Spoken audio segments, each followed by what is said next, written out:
तारीख का एक ऐसा दिन है जिसको मेरे ख्याल में हमेशा हम बड़े दुख और अफसोस के साथ ही मनाएंगे कि पाकिस्तानी फ़ौज के बहुत बड़े काबिल जर्नैल एक हादसे की नज़र हो गए। हाल ही में एक और वाक़या लसबेला में हुआ और लसबेला में भी कमांडर, वहाँ के commander southern command general Sarfaraz, वो उस वाक़े में शहीद हुए। उनके साथ एक मेजर जनरल शहीद हुए, 2 ब्रिगेडियर शहीद हुए और उसके बाद जो कैंपेन चली वो भी अफसोसनाक थी।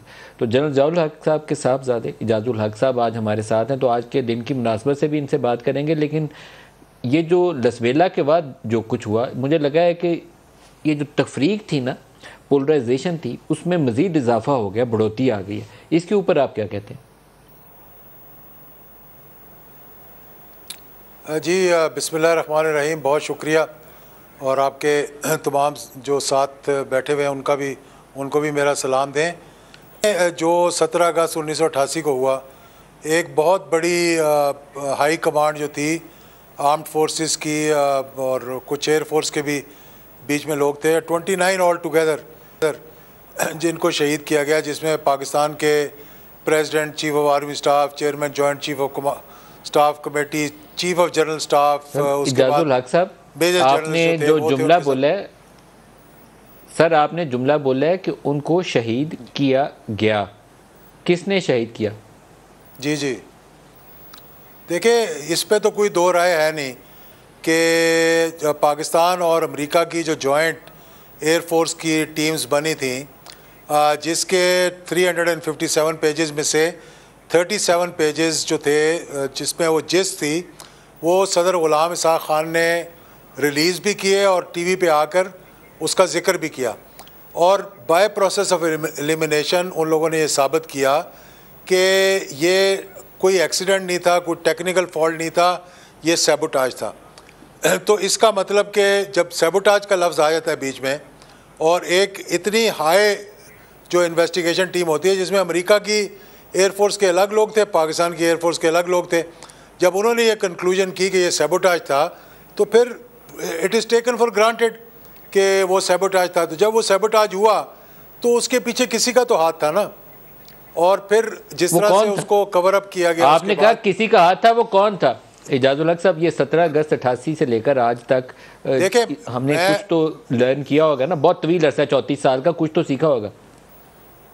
कौन था पीछे उसके? आपने बहुत अच्छी बात की। मैं बजाय पिन पॉइंट करने के चंद एक बातें कहता हूँ। ये आप उनसे पूछ लें कि पोस्टमार्टम किसने रुकवाया था।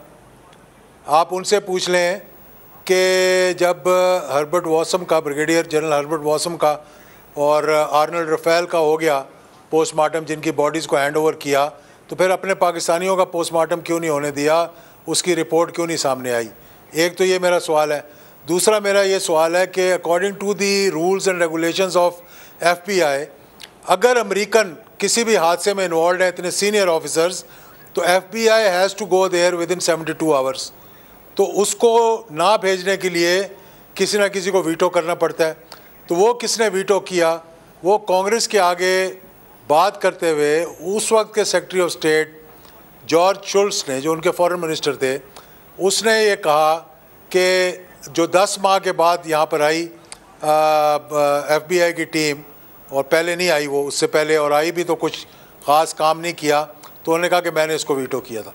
तो क्यों वीटो किया, क्या वजूहत थी? अब बराह रास्त इल्ज़ाम आपका जो है वो वाशिंगटन की जानिब है। आप इसमें कोई शक व शुबे का इजहार नहीं कर रहे, बराह रास्त उंगली उठा रहे हैं आप वाशिंगटन की जानिब। मैं देखिए, ये उंगली मारना नहीं है, ये ऑन रिकॉर्ड है चीज़ें। जब उसके आप बाद उंगली उठा रहे हैं उनकी तरफ, आप कह रहे हैं कि उन्होंने ये काम किया, उन्होंने वीटो किया, उन्होंने FBI की टीम भेजी, तो फिर आप बराह रास्त बोले कि उनकी वजह शक है आपको उनकी तरफ? तो इसमें शक की बात नहीं है। मैं ये कह रहा हूँ कि कवर अप में बहुत से लोग इन्वॉल्व थे। कवर अप क्यों कर रहे थे कि कांग्रेस के सामने जो उनके एम्बेसडर थे, उसके बाद ओकले यहाँ पर थे, उन्होंने जब कहा, और वो 20 साल के बाद डी क्लासीफाई हुए जब, तो वो चीज़ें सामने आई, तो उन्होंने कुछ ये इस तरह की बात की कि उस वक्त जो था वो एक फ़ौजी प्रोग्राम था, फ़ौजी वर्दी में थे, फ़ौजी एयरक्राफ्ट में थे, तो कुछ उंगलियां जो इधर उधर उठ रही थी, तो हमारा ख्याल था कि कोई एनार्की वगैरह ना हो जाए, तो इसलिए उस पर हमने सही तरीके से हमने उसे इन्वेस्टिगेट नहीं किया। तो ये चीज़ें जो है सामने आई। फिर एक और बड़ा मासूमाना सा सवाल ये है कि एक शख्सियत थी जो कि जिस पे ये इल्ज़ाम लगता है कि जो कॉकपिट के अंदर इस्तेमाल हुई नर्व गैस वो उसके ज़रिए पाकिस्तान के अंदर आई। ये वही शख्सियत थी जो जब कहूटा पे हमला होना था उन जहाज़ों का तो किसी ने नक्शे दिए थे, उसको बाद में पकड़ लिया गया मई 1988 में, और उसके बाद वो अंडर इन्वेस्टिगेशन था। 3 शख्सियात थी उसमें ISI की जो उसको इन्वेस्टिगेट कर रही थी। जब 17 अगस्त का हादसा हुआ तो he was under detention in a safe custody in a safe house, और वो उसकी इन्वेस्टिगेशन हो रही थी। उसने दफ़ा 63 का या 163 जो भी होता है मजिस्ट्रेट के सामने उसका बयान लिया गया। उसने कुछ इंकशाफात किए, कुछ इतराफ़ किए, और उसके बाद जो है वो जो उसकी कॉपी थी जिस पे उसने वो जो वीडियो रिकॉर्डिंग थी जो मजिस्ट्रेट के सामने बातचीत की थी, वो फिर उस वक्त के जो इन्वेस्टिगेटिंग ऑफिसर्स थे, अगर कहें तो उनका नाम भी ले लूँ अगर आप चाहते हैं तो उन्होंने फिर वो जो है वो जी नाम बताइए। नाम उसमें ब्रिगेडियर सगीर साहब थे, उसमें कर्नल कुरैशी साहब थे, उसमें मेजर आमिर साहब थे। आपने मेजर आमिर का भी नाम सुना हुआ है और आप जानते भी होंगे उनको। और डिटेंशन में कौन था उस वक्त? तो डिटेंशन में कौन था जिसका वो बयान हुआ? उस वक्त फ्लाइट लेफ्टिनेंट अकरम अवान, जो बाद में जिसको अडयाला जेल भेज दिया गया, और पोस्टमार्टम रुकवाने का हुक्म किसने दिया था? ये तो CMH मुल्तान में बॉडीज थी। CMH मुल्तान के बहुत से किसने हुक्म दिया बताया, और इस बात का इंकशाफ भी ये मुझे नहीं पता किसने दिया, लेकिन फौजी अगर CMH में इन्वेस्टिगेशन हो रही है तो उसको फौज के अलावा तो कोई सिविलियन तो नहीं रुकवा सकता ना उसको।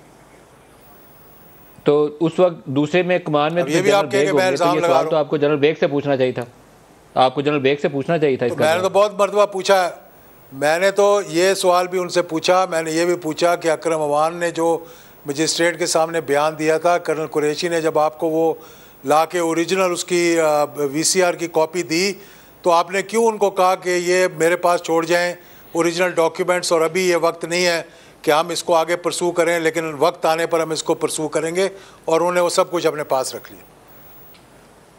ब्रेक ले लेंगे, हमारे साथ रहिएगा।